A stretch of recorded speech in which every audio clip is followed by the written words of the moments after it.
Start your vlog out with some catchy thing that you mentioned in the vlog.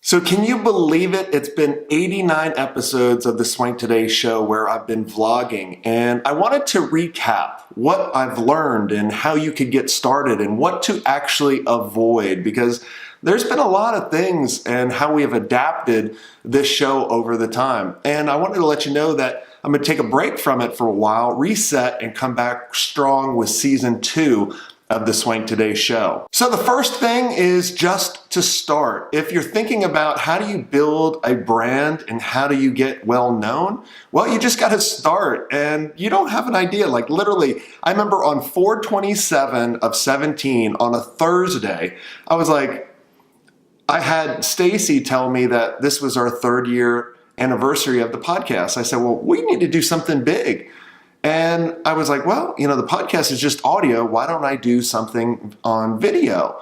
And why don't we change it up a little bit and see how we could do something new? And I was like, well, why don't we start vlogging? I had no idea. You know, I've done a little bit of research. I've seen a couple people actually do it.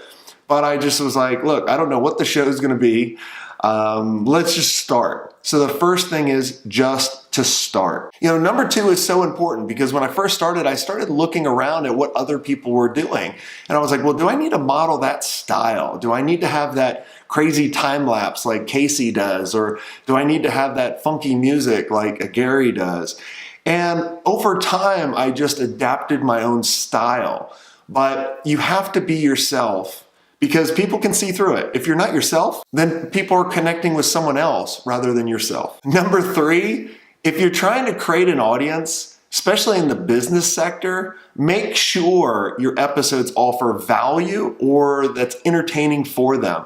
They don't care about just seeing behind the scenes of someone they don't even know. So you have to build that audience first. You have to have people interested in what you do before you show behind the scenes. And I think when I started showing episodes of me going through Publix or, you know, washing my car, like literally, I was trying to build a business audience, but I'm showing that kind of stuff that doesn't make any sense. Maybe a couple years down the road, people will be interested in that, but I wanted to create a show where they could watch it for a couple minutes, get some actionable advice, and go do, or be entertained by certain things.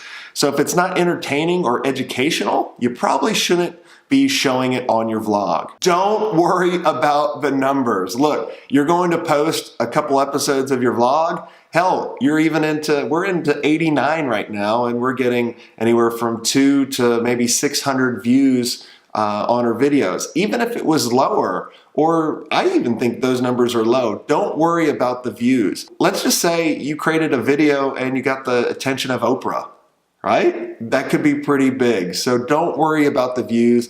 Just create what you would want to create. The coolest thing about doing this and not worrying about the views is you can look back. That's the coolest part about vlogging, is you can look back and look at how you adapted, how you grew, and what you were actually like, and what's the advice that you actually gave. Don't do long intros. There's long intros like to show you like your highlight reel of you speaking and all that kind of stuff. No one cares about. Look, keep them really short and simple. Like if you're having a 30-second intro, no. It should literally be like 8 seconds, maybe.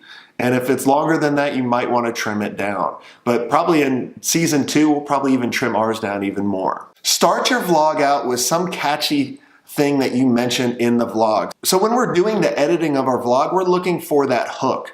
So that hook could come at the very end or in the middle of the show. And so we're taking that and we're taking that small clip, maybe it's 5 seconds, maybe it's 20 seconds, putting it in the very beginning of the vlog before the intro, before the actual content, to hook someone in. That's so important because the first couple seconds is going to determine if someone's going to watch or listen for the rest of the episode. Know who your audience is. If you don't know who your audience is, you don't know what they struggle with or what they want to see or what they want to become or what they need help with. You have to know your audience. Be consistent. Look, if you're creating a show, you want to make it a routine for people to keep watching.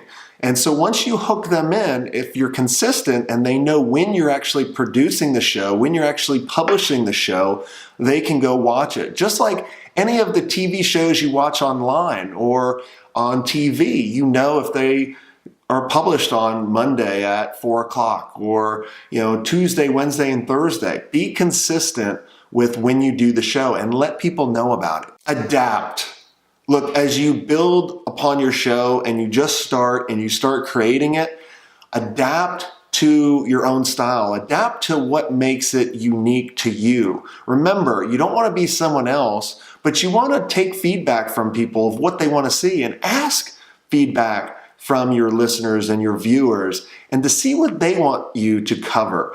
And just adapt over time and constantly try to grow your show over and over again. And lastly, don't be afraid to mess up. Look, I mess up all the time. And people want to know that you're not perfect because no one is.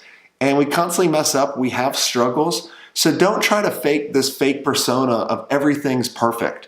We've done a couple episodes be like, dude, man, the revenue tanked. What's going on? Or, man, I'm not happy with X, Y, and Z. Or even if I mess up, I'll be like, crap, I messed up. Or if I'm picking my nose, I'll be like, oh, crap, I didn't know I picked my nose. Whatever it is, be yourself. Don't worry about messing up. Don't try to be perfect. Be yourself and just swank it. I loved having you give me your most valuable asset over season 1 of your time and watching and listening to the show. It's been, hearing your guys' feedback is the fuel of what keeps me going doing this show. And in season 2, we want to adapt even more and see what we can do different. So we would love to hear from you. Make sure you comment, make sure you email us or message us. We always love to hear from you. And whenever we get back to you, it's me. It's me responding to you. I don't have a bunch of people responding. I have a team now of 3 people, which I'm excited about, and we're constantly growing, and I'm excited for where the future's going, for what we're creating. But let us know what you want us to see. What you see? Look, I'm messing up now, but that's all right. I'm going to keep it going, right? Let us know what you want to see, and until season 2, have a swank day.